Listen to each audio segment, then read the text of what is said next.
परमेश्वर का नूह के साथ विधान, वाचा स्थापित करना। परमेश्वर ने नूह और उसके पुत्रों को आशीष दी और उसने कहा, फलो फूलो और पृथ्वी में भर जाओ। धरती के पशु, आकाश के पक्षी, भूमि पर रेंगने वाले जंतु और समुद्र की मछलियां, वे सब के सब आतंकित होकर तुमसे डरेंगे। उन पर तुम्हारा अधिकार होगा। मैं उनको तुम्हारे हाथ में सौंपता हूं। सब गतिमान जीव जंतु तुम्हारा आहार होंगे। जैसे मैंने तुमको हरे पौधे दिए थे, वैसे अब सब कुछ देता हूं। पर तुम मांस को उसके प्राण अर्थात रक्त के साथ न खाना, क्योंकि मैं निश्चय ही तुम्हारे रक्त का बदला लूंगा। मैं प्रत्येक पशु से, प्रत्येक मनुष्य से उसका प्रतिशोध लूंगा। मैं प्रत्येक मनुष्य से उसके भाई बहन के रक्त का बदला लूंगा। जो कोई मनुष्य का रक्त बहाएगा, उसका भी रक्त मनुष्य द्वारा बहाया जाएगा, क्योंकि परमेश्वर ने मनुष्य को अपने स्वरूप में बनाया है। तुम फलो फूलो, पृथ्वी पर अत्यंत बढ़ते जाओ और असंख्य हो जाओ। परमेश्वर ने नूह और उसके पुत्रों से कहा, मैं तुम्हारे और तुम्हारे पश्चात होने वाली तुम्हारी संतान के साथ एवं तुम्हारे पास के प्रत्येक जीवित प्राणी अर्थात पक्षी, पालतू पशु, पृथ्वी के समस्त वन पशु और जलयान से बाहर निकलने वाले सब जीव जंतुओं के साथ अपना विधान स्थापित करता हूं। मैं तुम्हारे साथ ये विधान स्थापित करता हूं कि फिर कभी जल प्रलय से प्राणी नष्ट न होंगे। पृथ्वी का विनाश करने के लिए फिर कभी जल प्रलय न होगा। परमेश्वर ने पुनः कहा, मैं तुम्हारे साथ तथा तुम्हारे जीवित प्राणियों के साथ युग युगांत की पीढ़ी के लिए एक विधान स्थापित करता हूं। उसका ये चिन्ह है, मैं बादलों में अपना धनुष रखता हूं। वो मेरे और पृथ्वी के मध्य किए गए विधान का चिन्ह होगा। जब मैं पृथ्वी के ऊपर बादल लाऊंगा और उनके मध्य धनुष दिखाई देगा, तब तुम्हारे एवं समस्त जीवित प्राणियों के साथ किए गए अपने विधान को स्मरण करूंगा। और जल का प्रलय कदापि न होगा कि समस्त प्राणी नष्ट हो जाए। जब बादलों में धनुष दिखाई देगा, तब उसे देखकर मैं उस शाश्वत विधान को स्मरण करूंगा, जो मुझ परमेश्वर और पृथ्वी के समस्त जीवित प्राणियों के मध्य स्थापित किया गया है। तत्पश्चात परमेश्वर ने नूह से कहा, जो विधान मैंने अपने और पृथ्वी के समस्त प्राणियों के मध्य स्थापित किया है, उसका यही चिन्ह है। नूह और उसके पुत्र। जलयान से बाहर निकलने वाले नूह के पुत्र थे शेम, हाम और याफत। हाम कनान का पिता था। यही 3 नूह के पुत्र थे और उनके द्वारा ही पृथ्वी मनुष्य से भर गई। सारे संसार की एक ही भाषा थी और सब जातियां समान शब्दों का प्रयोग करती थी। जब लोगों ने पूर्व में प्रवास किया, तब उन्हें शिनआर देश में एक मैदान मिला। वे उस मैदान में बस गए। उन्होंने आपस में कहा, आओ हम ईंटें बनाकर उन्हें आग में भली भांति पकाए। उन्होंने पत्थर के स्थान पर ईंटें और चूने के स्थान पर मिट्टी का गारा प्रयुक्त किया। उन्होंने फिर कहा, आओ हम अपने लिए एक नगर और ऐसी एक मीनार बनाए जिसका शिखर आकाश को स्पर्श करे। इस प्रकार हम नाम कमा ले। ऐसा ना हो कि हमें समस्त पृथ्वी पर तितर बितर होना पड़े। जिस नगर और मीनार को मानव पुत्र बना रहे थे, उनको देखने के लिए प्रभु स्वर्ग से उतरा। प्रभु ने कहा, देखो, ये एक ही कौम के लोग हैं। इन सब की भाषा भी एक है। ये तो उनके भविष्य के कार्यों का आरंभ मात्र है।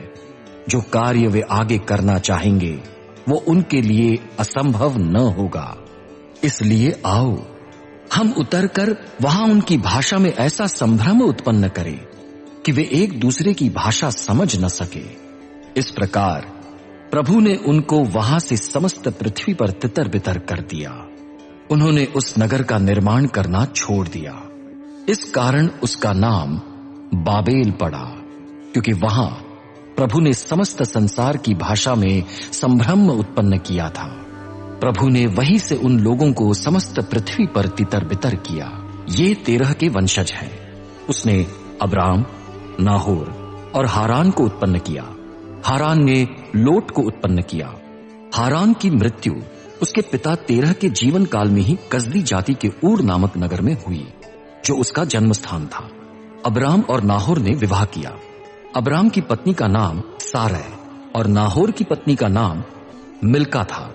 मिल्का हारान की पुत्री थी और हारान मिल्का और यिस्का दोनों का पिता था। सारै बांझ थी, उसके कोई संतान न थी। तेरह ने अपने पुत्र अब्राम, हारान के पुत्र अर्थात अपने पौत्र लोट और अब्राम की पत्नी एवं अपनी बहू सारै को साथ लेकर कसदी जाति के ऊर नगर को छोड़ दिया। वो कनान देश की ओर चल पड़ा, परंतु जब वे हारान नामक देश में पहुंचे तब वहीं बस गए। तेरह की पूर्ण आयु 205 वर्ष की थी। उसकी मृत्यु हारान देश में हुई। प्रभु ने अब्राम से कहा, तू अपने देश, जन्म स्थान और नाते रिश्तेदारी को छोड़कर उस देश को जा जो मैं तुझे दिखाऊंगा। मैं तुझसे एक बड़ा राष्ट्र उत्पन्न करूंगा। मैं तुझे आशीष दूंगा और तेरे नाम को महान बनाऊंगा कि तू मानव जाति के लिए आशीष का माध्यम बने। जो तुझे आशीष देंगे मैं उनको आशीष दूंगा, परंतु जो तुझे शाप देगा उसे मैं शाप दूंगा। पृथ्वी के समस्त कुटुंब तेरे द्वारा मुझसे आशीष पाएंगे। प्रभु की आज्ञा अनुसार अब्राम चले गए। उनके साथ उनका भतीजा लोट भी गया। जब अब्राम ने हारान देश से प्रस्थान किया तब वह 75 वर्ष के थे। वो अपनी पत्नी सारै, भतीजे लोट और अपनी अर्जित संपत्ति एवं हारान देश में प्राप्त दास दासियों को लेकर कनान देश की ओर चले। उन्होंने कनान देश में प्रवेश किया। वे चलते चलते शकेम नामक स्थान पर पहुंचे, जहां मोरे का पवित्र बांझ वृक्ष है। उस समय कनानी जाति उस देश में रहती थी। प्रभु ने अब्राम को दर्शन देकर कहा, मैं ये देश तेरे वंश को दूंगा। अतः अब्राम ने प्रभु के लिए, जिसने उन्हें दर्शन दिया था, वहां एक वेदी बनाई। तत्पश्चात वो वहां से हटकर बेतैल नगर की पूर्व दिशा में स्थित एक पहाड़ पर पहुंचे। वहां उन्होंने अपना तंबू गाड़ा। पहाड़ के पश्चिम में बेतैल और पूर्व में ऐ नगर थे। वहां अब्राम ने प्रभु के लिए एक वेदी बनाई और प्रभु के नाम से आराधना की। अब्राम यात्रा करते रहे। वो नेगेव क्षेत्र की ओर गए। अब्राहम मिस्र देश में, उस देश में अकाल पड़ा था। अब्राम मिस्र देश में प्रवास करने के लिए चले गए, क्योंकि देश में भयंकर अकाल था।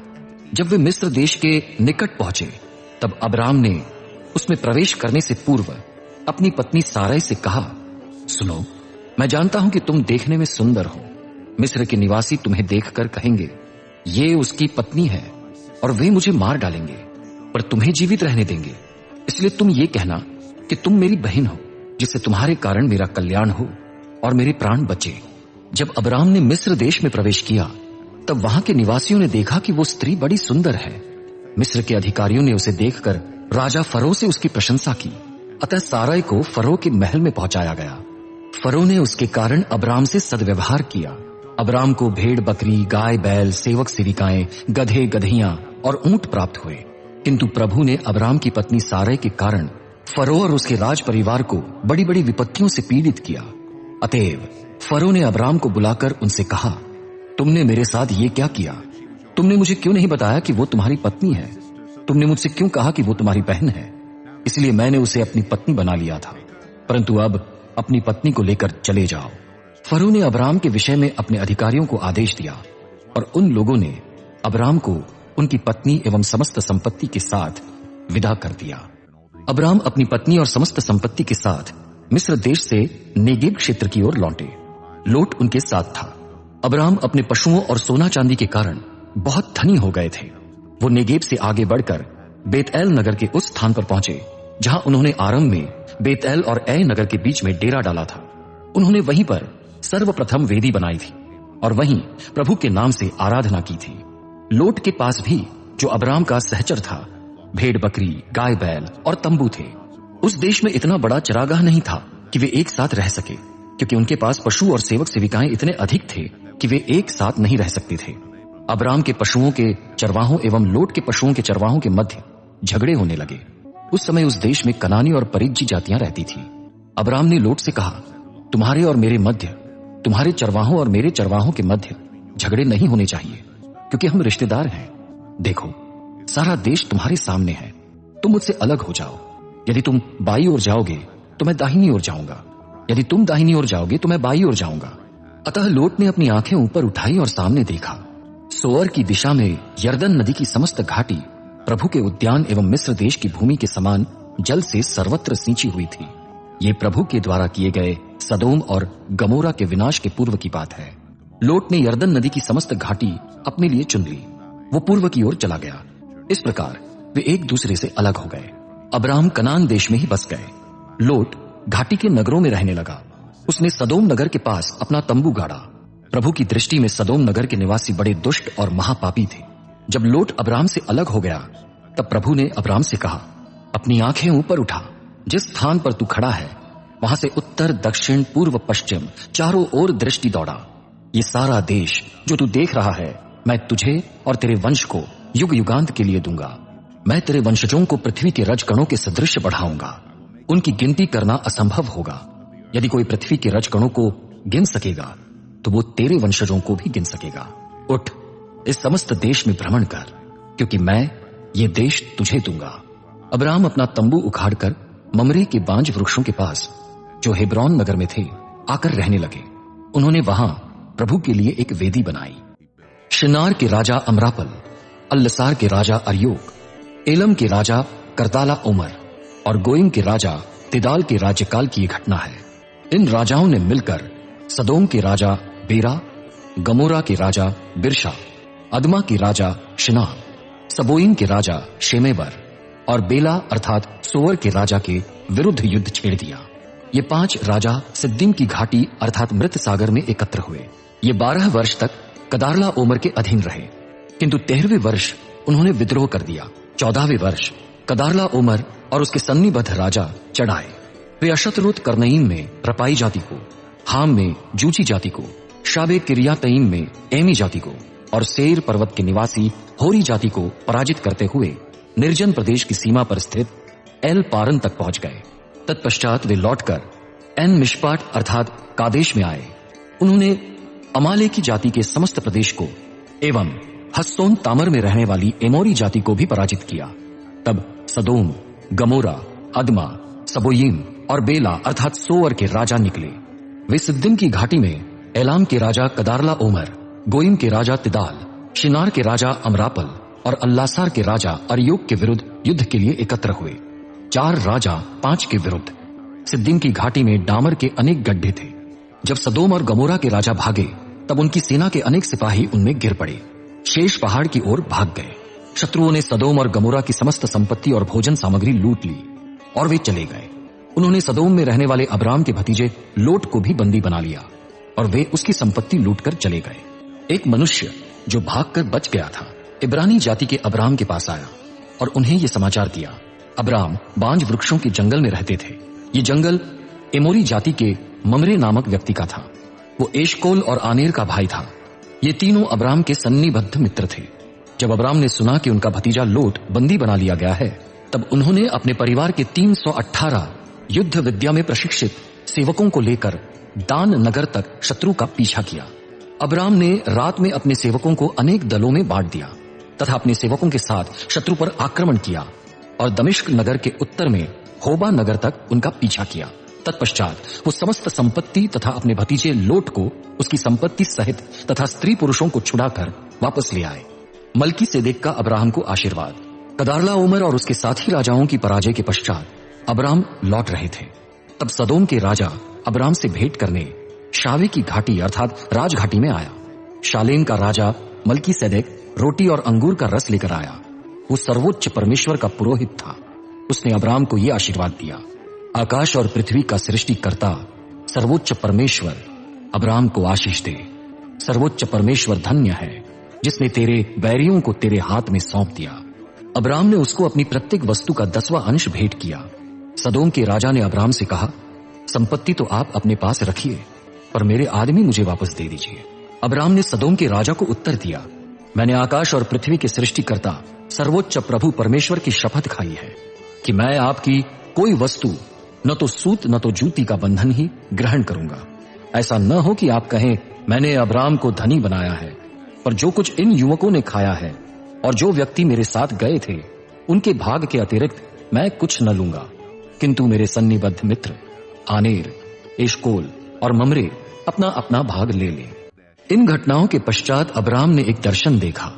उन्हें प्रभु का ये संदेश मिला, अब्राम मत डर, मैं तेरी ढाल हूं, तुझे बड़ा पुरस्कार प्राप्त होगा। किंतु अब्राम ने कहा, हे स्वामी, हे प्रभु, तू मुझे क्या देगा? मैं तो पुत्रहीन हूं। मेरे घर का उत्तराधिकारी दमिश्क नगर का एलीएजर होगा। अब्राम ने आगे कहा, देख, तूने मुझे कोई संतान नहीं दी, इसलिए मेरे घर में उत्पन्न दास ही मेरा उत्तराधिकारी बनेगा। इस पर प्रभु का संदेश उन्हें मिला, वो तेरा उत्तराधिकारी नहीं होगा, वरन स्वयं तेरा पुत्र ही तेरा उत्तराधिकारी बनेगा। प्रभु ने अब्राम को बाहर ले जाकर कहा, आकाश की ओर देख, यदि तू तारों को गिन सकता है तो गिन। तब वो अब्राम से बोला, तेरा वंश ऐसा ही असंख्य होगा। अब्राम ने प्रभु पर विश्वास किया और प्रभु ने अब्राम के इस विश्वास को उनकी धार्मिकता माना। उसने अब्राम से कहा, मैं वही प्रभु हूं जो ये देश तेरे अधिकार में देने के लिए तुझे कसदी जाति के ऊर नगर से निकाल लाया हूं। अब्राम ने पूछा, हे स्वामी, हे प्रभु, मुझे कैसे ज्ञात होगा कि इस देश पर मेरा ही अधिकार होगा? उसने अब्राम को उत्तर दिया, 3-3 वर्ष की एक बछिया, एक बकरी तथा एक मेढ़ा और एक पिंडुक तथा एक कबूतर का बच्चा भी मेरे पास ले आना। अब्राम ये सब उसके पास ले आए। तत्पश्चात अब्राम ने उनके 2-2 टुकड़े किए और उन टुकड़ों को आमने सामने रखा, किंतु उन्होंने पक्षियों के 2 टुकड़े नहीं किए। जब शिकारी पक्षी उन टुकड़ों पर झपटे तब अब्राम ने उन्हें भगा दिया। जब सूर्य अस्त हो रहा था तब अब्राम को गहरी नींद आ गई। सहसा उन पर घोर अंधकार और आतंक छा गया। प्रभु ने अब्राम से कहा, निश्चित जान ले कि तेरे वंशज पराये देश में प्रवास करेंगे, वे वहां गुलाम बनकर रहेंगे। 400 वर्ष तक उन पर अत्याचार होता रहेगा, किंतु जो देश उन्हें गुलाम बनाएगा उसे मैं दंड दूंगा। इसके पश्चात वे अपार संपत्ति के साथ वहां से निकल आएंगे। तू शांतिपूर्वक अपने मृत पूर्वजों के पास जाएगा। तू अच्छी पक्की आयु में गाढ़ा जाएगा। तेरे वंशज 4थी पीढ़ी में यहां लौट आएंगे, क्योंकि एमोरी जाति के अधर्म का घड़ा अभी पूरा नहीं भरा है। सूर्य अस्त होने के पश्चात जब घोर अंधकार छा गया, तब एक धुआंती हुई अंगीठी और एक जलती हुई मशाल उन टुकड़ों के मध्य से होकर गई। प्रभु ने उसी दिन अब्राम के साथ विधान का संबंध स्थापित किया। उसने कहा, मैं तेरे वंश को ये देश अर्थात मिस्र देश की नदी से महानदी फरात तक की भूमि देता हूं, जहां केनी, कनिज्जी, कदमोनी, हित्ती, परिज्जी, रपाई, एमोरी, कनानी, गिरगाशी और यबूसी जातियां रहती है। अब्राम की पत्नी सारै को कोई संतान नहीं हुई थी। उसके पास एक मिस्री दासी थी, उसका नाम हागार था। सारै ने अब्राम से कहा, देखो, प्रभु ने मुझे संतानहीन रखा है, इसलिए मैं तुमसे विनती करती हूं, तुम मेरी दासी के पास जाओ, संभव है उससे पुत्र हो और मैं पुत्रवती बन जाऊं। अब्राम ने सारै की बात मान ली। जब अब्राम कनान देश में 10 वर्ष रह चुके थे, तब उनकी पत्नी सारै ने अपनी मिस्री दासी हागार को उन्हें दिया कि ये उनकी पत्नी बने। अब्राम ने हागार के साथ सहवास किया और वो गर्भवती हुई। जब हागार ने देखा कि वो गर्भवती है, तब अपनी स्वामिनी को तिरस्कार की दृष्टि से देखने लगी। सारै ने अब्राम से कहा, जो चोट मुझे लगी है उसका कारण तुम हो। मैंने अपनी दासी को तुम्हारी गोद में डाला था, पर जब उसने देखा कि वो गर्भवती है, तब मुझे तिरस्कार की दृष्टि से देखने लगी। प्रभु मेरे और तुम्हारे बीच न्याय करे। अब्राम सारै से बोले, देखो, तुम्हारी दासी तुम्हारे हाथ में है, तुम्हारी दृष्टि में जो भला लगे वही उसके साथ करो। सारै हागार को दुख देने लगी, अतः हागार उसके पास से भाग गई। प्रभु के दूत ने हागार को निर्जन प्रदेश के एक झरने पर पाया। ये झरना शूर के मार्ग पर था। प्रभु के दूत ने पूछा, सारै की दासी हागार, तू कहां से आ रही है और कहां जा रही है? उसने उत्तर दिया, मैं अपनी स्वामिनी सारै के पास से भाग रही हूं। प्रभु का दूत उससे बोला, अपनी स्वामिनी के पास लौट जा और उसके अधीन रह। प्रभु के दूत ने उससे यह भी कहा, मैं तेरे वंश को इतना बढ़ाऊंगा कि उसकी गणना न की जा सकेगी। प्रभु का दूत पुनः उससे बोला, देख, तू गर्भवती है, तू एक पुत्र को जन्म देगी। तू उसका नाम यिश्माएल रखना, क्योंकि प्रभु ने तेरा कराहना सुना है। तेरा पुत्र जंगली गधे के समान स्वच्छंद मानव होगा। उसका हाथ सबके विरुद्ध उठेगा और सबके हाथ उसके विरुद्ध में उठेंगे। वो अपने भाई बंधुओं के विरुद्ध निवास करेगा। हागार ने उस प्रभु का नाम जो उससे बोला था अत्ताएल रोई रखा, क्योंकि वो कहती थी, क्या मैंने सचमुच परमेश्वर को देखा और उसे देखने के पश्चात भी जीवित रही? अतएव उस कुएं का नाम बैर लहई रोई रखा गया। ये कुआं कादेश और बेरेत के बीच में है। हागार को अब्राम से एक पुत्र हुआ। उन्होंने हागार से उत्पन्न अपने पुत्र का नाम यिश्माएल रखा। जब हागार ने अब्राम से यिश्माएल को जन्म दिया, तब अब्राम 86 वर्ष के थे। जब अब्राम 99 वर्ष के थे तब प्रभु ने उन्हें दर्शन देकर कहा, मैं सर्वशक्तिमान परमेश्वर हूं, मेरी उपस्थिति में रहकर निर्दोष आचरण करने का प्रयत्न कर। मैं अपने और तेरे मध्य अपना विधान स्थापित करूंगा और तुझे अत्याधिक बढ़ाऊंगा। अब्राम ने मुंह के बल गिरकर प्रणाम किया। परमेश्वर ने उनसे कहा, देख, तेरे साथ मेरा यह विधान है, तू अनेक राष्ट्रों का पिता बनेगा। अब से तेरा नाम अब्राम न रहेगा वरन अब्राहम होगा, क्योंकि मैंने तुझे अनेक राष्ट्रों का पिता बनाया है। मैं तुझे अत्यंत फलवंत करूंगा, तुझसे राष्ट्र उद्भव करूंगा, तुझ में से अनेक राजा निकलेंगे। मैं अपने और तेरे मध्य तथा तेरे पश्चात तेरे वंश की पीढ़ी के मध्य अपना शाश्वत विधान स्थापित करता हूं कि मैं तेरा और तेरे पश्चात तेरे वंश का परमेश्वर रहूंगा। मैं तुझे और तेरे पश्चात तेरे वंश को स्थायी अधिकार के लिए समस्त कनान देश दूंगा, जिस पर अभी तू प्रवासी है। मैं उनका भी परमेश्वर हूंगा। परमेश्वर ने अब्राहम को आज्ञा दी, तू और तेरे पश्चात तेरा वंश मेरे विधान का पालन पीढ़ी से पीढ़ी करता रहे। ये मेरा विधान है जिसका पालन तुम्हें करना है। ये मेरे और तेरे मध्य तथा तेरे पश्चात तेरे वंश के मध्य स्थापित है। तुम में से प्रत्येक पुरुष का खतना किया जाए। तुम अपने शिश्न के अग्र चर्म का खतना करवाना। ये मेरे और तुम्हारे मध्य स्थापित विधान का चिन्ह होगा। तुम्हारे प्रत्येक बालक का खतना उसके जन्म के 8वें दिन किया जाए। प्रत्येक पीढ़ी के पुरुष का खतना होना चाहिए, चाहे वो तुम्हारे घर में उत्पन्न हुआ दास हो अथवा विदेशी से धन देकर खरीदा गया हो, जो तेरे वंश का नहीं है। जो तेरे घर में उत्पन्न हुआ दास है और जो धन देकर खरीदा गया है, दोनों का खतना किया जाए। इस प्रकार मेरा विधान, जिसका चिन्ह तुम्हारे शरीर पर होगा, शाश्वत विधान बना रहेगा। खतना रहित पुरुष अर्थात जिसके शिश्न के अग्र चर्म का खतना नहीं किया गया है, वो अपने लोगों में से नष्ट किया जाएगा, क्योंकि उसने मेरे विधान का उल्लंघन किया है। परमेश्वर ने अब्राहम से कहा, तू अपनी पत्नी सारे को अब सारे मत कहना, उसका नाम सारा होगा। मैं उसको आशीष दूंगा। मैं तुझे उसके माध्यम से एक पुत्र प्रदान करूंगा। मैं उसको आशीष दूंगा और वो राष्ट्रों की माता बनेगी। अनेक राज्यों के राजा उससे जन्म लेंगे। अब्राहम ने मुंह के बल गिरकर प्रणाम किया, पर वो हंस पड़े। उन्होंने अपने हृदय में कहा, क्या 100 वर्ष के बूढ़े को भी संतान हो सकती है? क्या 90 वर्ष की सारा गर्भवती होगी? अब्राहम ने परमेश्वर से कहा, स्वामी, इश्माएल तेरी दृष्टि में बना रहे यही बहुत है। परमेश्वर ने कहा, नहीं, तेरी पत्नी सारा तेरे लिए एक पुत्र को जन्म देगी। तू उसका नाम इसहाक रखना। मैं उसके साथ अपना विधान स्थापित करूंगा। ये विधान उसके पश्चात भी उसके वंश के साथ शाश्वत विधान होगा। मैंने इश्माएल के विषय में तेरी बात सुनी। देख, मैं उसे भी आशीष दूंगा। मैं उसे फलवंत बनाऊंगा और उसे अत्याधिक बढ़ा दूंगा। उससे 12 नायक उत्पन्न होंगे।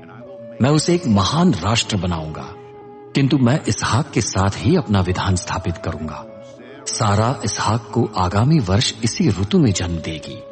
जब परमेश्वर उससे बात कर चुका, तब वो अब्राहम के पास से ऊपर चला गया। अब्राहम ने अपने पुत्र इश्माएल और अपने घर में उत्पन्न एवं धन देकर खरीदे गए प्रत्येक दास को, अर्थात अपने परिवार के प्रत्येक पुरुष को लेकर उनके शिश्न के अग्र चर्म का उसी दिन खतना किया, जैसे परमेश्वर ने कहा था। जब अब्राहम का खतना किया गया, तब वो 99 वर्ष के थे। जब उनके पुत्र इश्माएल का खतना किया गया, तब वो 13 वर्ष का था। अब्राहम और उनके पुत्र का खतना एक ही दिन किया गया। उनके परिवार के सब पुरुष दासों का खतना भी उन्हीं के साथ किया गया, जो घर में उत्पन्न हुए थे और जो धन देकर विदेशियों से खरीदे गए थे। प्रभु ने कहा, सदोम और गमोरा नगर के विरुद्ध लोगों की दुहाई बढ़ रही है।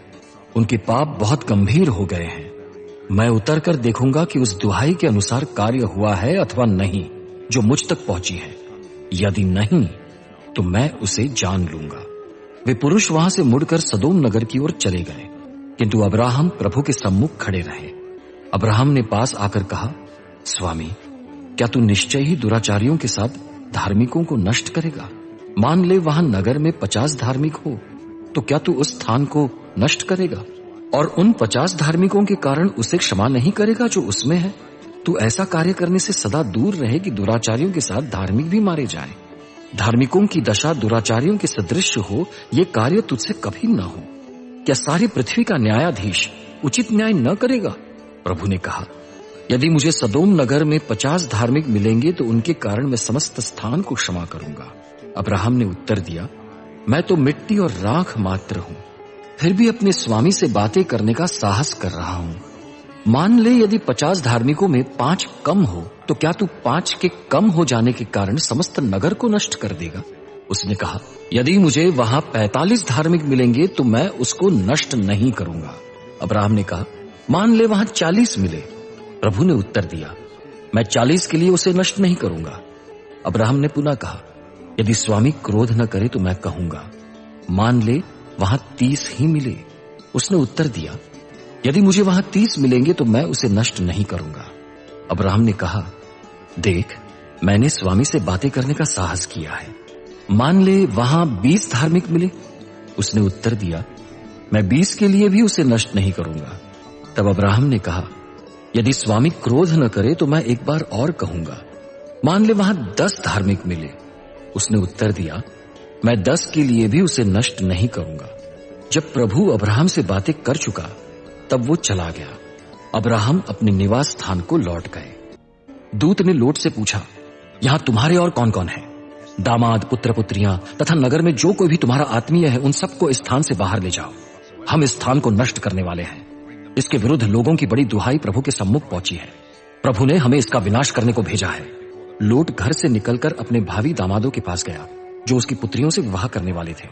उसने उनसे कहा, उठो और इस स्थान से निकल चलो, क्योंकि प्रभु इस नगर को नष्ट करने वाला है। परंतु उसके दामादों ने समझा कि वो उनसे मजाक कर रहा है। जब पौ फटने लगी तब दूतों ने लोट से आग्रह किया कि वो शीघ्रता करे। उन्होंने कहा, उठो, अपनी पत्नी और दोनों पुत्रियों को जो यहां है लेकर चले जाओ, अन्यथा तुम भी इस नगर के कुकर्म दंड में भस्म हो जाओगे। किंतु वो विलंब करता रहा। अंततः दूत उसका तथा उसकी पत्नी एवं उसकी दोनों पुत्रियों का हाथ पकड़कर उन्हें नगर से बाहर ले गए, क्योंकि प्रभु लोट के प्रति दयालु था। जब लोट सोअर नगर में प्रविष्ट हुआ तब पृथ्वी पर सूर्य निकल आया था। प्रभु ने आकाश से सदोम और गमोरा नगर पर गंधक तथा आग की वर्षा की। उसने उन नगरों और संपूर्ण घाटी को, समस्त नगरवासियों को तथा भूमि पर उगने वाले पेड़ पौधों को नष्ट कर दिया।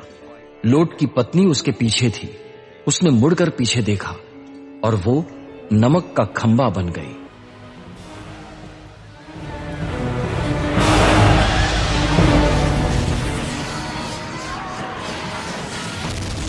अब्राहम बड़े सवेरे उठकर उस स्थान पर गए जहां वो पहले प्रभु के सम्मुख खड़े हुए थे। उन्होंने सदोम, गमोरा और घाटी के समस्त प्रदेश पर दृष्टि की और देखा कि धधकती भट्टी के सदृश धुआं भूमि से निकलकर ऊपर जा रहा है। ऐसा हुआ कि जब परमेश्वर ने घाटी के नगरों को नष्ट किया तब उसे अब्राहम का स्मरण हुआ। जब उसने उन नगरों को उलट पुलट दिया जहां लोट रहता था, तब विनाश के मध्य से लोट को निकालकर अन्यत्र भेज दिया। लोट सोअर नगर को छोड़कर अपनी 2 पुत्रियों के साथ पहाड़ पर रहने लगा। वो सोअर नगर में रहने से डरता था, अतः वो अपनी 2 पुत्रियों के साथ गुफा में रहने लगा। प्रभु परमेश्वर ने सारा की सुध ली। जैसा उसने कहा था, उसने सारा से वैसा ही किया जैसा उसने वचन दिया था।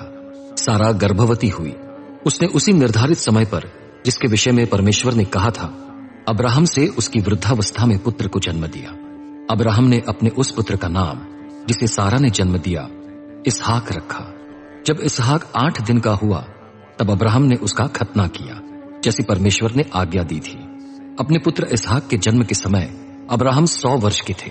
सारा बोली, परमेश्वर ने मुझे हंसाया है, इसलिए सब सुनने वाले भी मेरे साथ हंसेंगे। अब्राहम से कौन ये कह सकता था कि सारा बच्चों को कभी दूध पिलाएगी? फिर भी मैंने अब्राहम की वृद्धावस्था में पुत्र को जन्म दिया।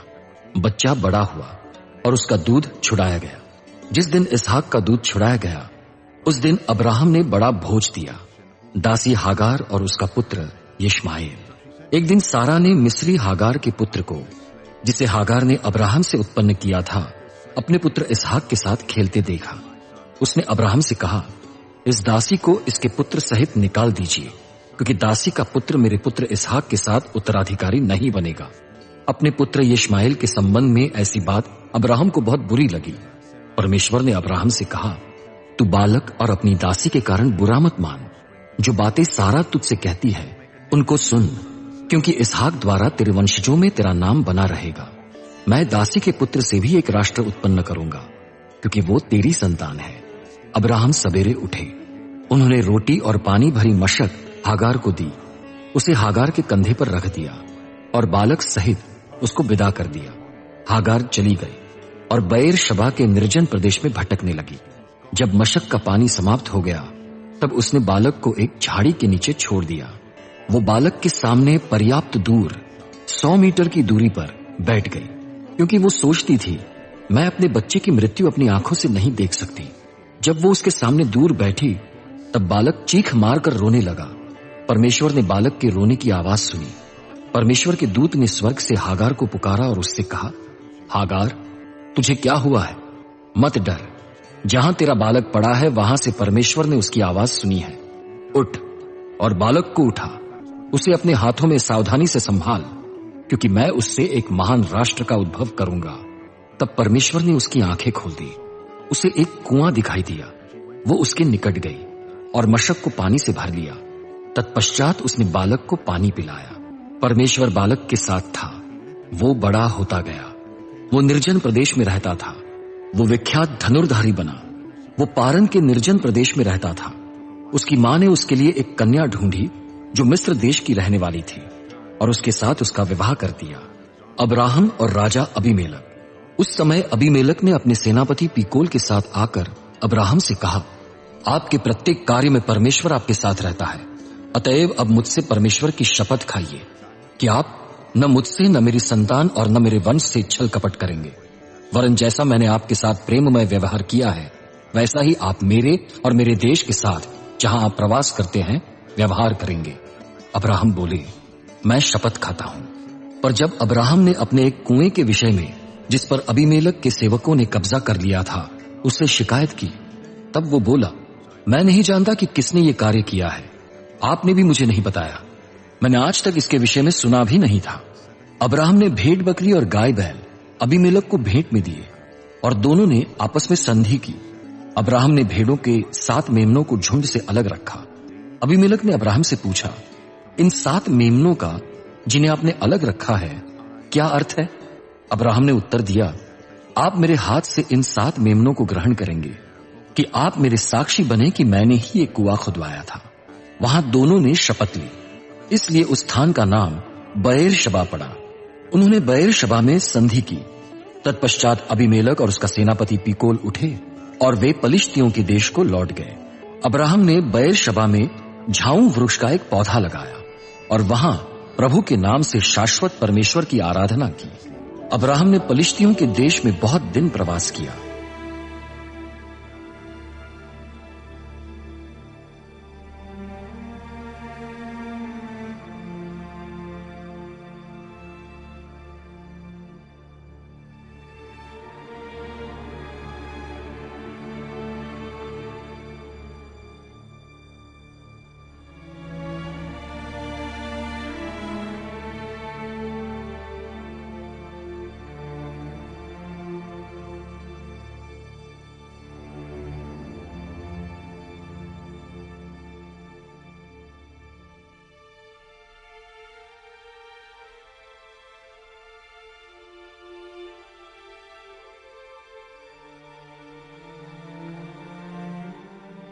इन घटनाओं के पश्चात परमेश्वर ने अब्राहम की परीक्षा ली। उसने उन्हें पुकारा, अब्राहम। उन्होंने उत्तर दिया, क्या आज्ञा है? परमेश्वर ने कहा, तू अपने पुत्र, अपने इकलौते पुत्र इसहाक को प्यार करता है, तू उसको लेकर मोरिया देश जा। वहां उस पहाड़ पर जिसे मैं तुझे बताऊंगा, तू अपने पुत्र को अग्नि बलि में चढ़ाना। अब्राहम सवेरे उठे, उन्होंने अपने गधे पर जीन कसी, अपने साथ 2 सेवकों एवं अपने पुत्र इसहाक को लिया, अग्नि बलि के लिए लकड़ी काटी और उस स्थान की ओर चले जिसकी चर्चा परमेश्वर ने उनसे की थी। अब्राहम ने तीसरे दिन आंखें ऊपर उठाकर उस स्थान को दूर से देखा। उन्होंने अपने सेवकों से कहा, तुम यहीं गधे के पास ठहरो, मैं और इसहाक आगे जाकर आराधना करेंगे, फिर तुम्हारे पास लौट आएंगे। अब्राहम ने अग्नि बलि की लकड़ी अपने पुत्र इसहाक पर लाद दी। और अपने हाथ में अग्नि और छुरा लिया। वे दोनों एक साथ चले। इसहाक अपने पिता अब्राहम से बोला, पिताजी। उन्होंने कहा, हाँ मेरे पुत्र, क्या बात है? इसहाक ने पूछा, आग और लकड़ियां तो है, परंतु अग्नि बलि का मेमना कहां है? अब्राहम ने उत्तर दिया, मेरे पुत्र, परमेश्वर स्वयं अग्नि बलि के लिए मेमने का प्रबंध करेगा। वे दोनों साथ साथ आगे बढ़े। वे उस स्थान पर पहुंचे जिसके विषय में परमेश्वर ने अब्राहम से कहा था। वहां अब्राहम ने एक वेदी बनाकर इस पर लकड़ियां सजाई। तब उन्होंने अपने पुत्र इसहाक को बांधा और उसे लकड़ियों के ऊपर वेदी पर लिटा दिया। फिर अब्राहम ने अपने पुत्र को बलि करने के लिए हाथ बढ़ाकर छुरा उठाया, किंतु प्रभु के दूत ने स्वर्ग से उन्हें पुकार कर कहा, अब्राहम, अब्राहम। वो बोले, क्या आज्ञा है? दूत ने कहा, बालक की ओर अपना हाथ मत बढ़ा और न उसे कुछ हानि पहुंचा। अब मैं जान गया हूं कि तू परमेश्वर का सच्चा भक्त है, क्योंकि तूने मेरे लिए अपने पुत्र, अपने इकलौते पुत्र को भी नहीं रख छोड़ा।